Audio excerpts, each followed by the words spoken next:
Aujourd'hui, j'ai une énorme surprise pour vous. On accueille Jean de La Fontaine lui-même. Oui, vous avez bien entendu. On va parler de l'une de ses fables les plus connues, Le lion et le rat. Vous êtes prêts à voyager dans le passé pour découvrir des secrets de cette fable intemporelle? Allez, c'est parti. Bonjour Monsieur de La Fontaine, un grand merci d'être ici avec nous. Alors, Le lion et le rat, une fable incroyable. Pourquoi avoir choisi un lion, roi des animaux, et un petit rat pour cette histoire? Eh bien, le lion représente la force, la noblesse et l'autorité. C'est le roi des animaux. Le rat, en revanche, est tout petit, fragile et souvent méprisé. Ce contraste illustre parfaitement l'idée qu'il ne faut jamais sous-estimer les plus petits. J'ai voulu montrer que même ceux que l'on pense insignifiants peuvent accomplir de grandes choses. Ah, je vois. Et ce moment où le lion décide de laisser partir le rat, vous saviez qu'il allait finir par avoir besoin de lui, pas vrai? Exactement. Le lion, dans son arrogance, pensait ne jamais avoir besoin d'un si petit être. Mais quand il se retrouve piégé par les chasseurs, c'est ce même rat qui le libère en rongeant les cordes. Une belle leçon d'humilité pour le roi de la jungle. Comme je l'ai dit, on a souvent besoin d'un plus petit que soi. Et cette fable, elle critique aussi la société de votre époque, non? Le lion, c'est les nobles, et le rat, les petites gens? Exactement. Au XVIIe siècle, sous le règne de Louis XIV, les nobles avaient tendance à mépriser ceux qu'ils considéraient comme inférieurs. Le lion symbolise ces puissants et le rat représente les gens modestes.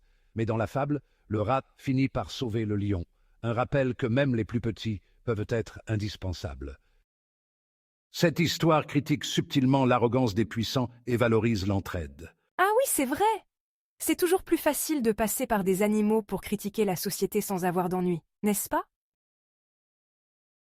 Et aujourd'hui, vous pensez que cette fable a encore du sens dans notre monde moderne?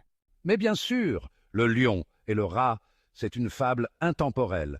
Imaginez un PDG ou une célébrité qui pense ne jamais avoir besoin de ses employés ou de ses fans jusqu'au jour où il se retrouve en difficulté et réalise que ce sont ces mêmes personnes qui lui viennent en aide. Vous pouvez aussi la transposer à des histoires que vous aimez, comme vos films ou mangas. Il y a toujours ce schéma où les personnages sous-estimés finissent par surprendre tout le monde. Oui, totalement. On le voit tout le temps dans des séries comme Naruto ou même Harry Potter. Ceux qu'on pense faibles finissent souvent par sauver la mise. Alors, pour nous, les jeunes, quelle est la grande morale à retenir de Le lion et le rat? Parce qu'on n'a pas tous des lions et des rats autour de nous. La leçon est simple, ne sous-estimez jamais personne. Peu importe sa taille ou son statut, chacun a de la valeur. Vous devez toujours traiter les autres avec respect et humilité, parce qu'on ne sait jamais quand on aura besoin de leur aide. Que vous soyez le lion ou le rat, l'entraide est essentielle, et personne n'est trop grand pour avoir besoin des autres. Merci beaucoup, Monsieur de La Fontaine, pour cette interview passionnante. On a appris plein de choses sur le lion et le rat, et surtout sur l'importance de ne jamais sous-estimer les autres, peu importe leur taille ou leur force. Merci à vous. Et souvenez-vous, la vraie force, c'est de reconnaître la valeur de chacun. Encore une leçon qui reste d'actualité. Et toi, qu'en penses-tu? Est-ce que tu es plus Team Lion ou Team Rat? Dis-le-moi en commentaire. Si cette vidéo t'a plu, n'hésite pas à liker, à partager et à t'abonner pour découvrir d'autres interviews exclusives avec les personnages de La Fontaine.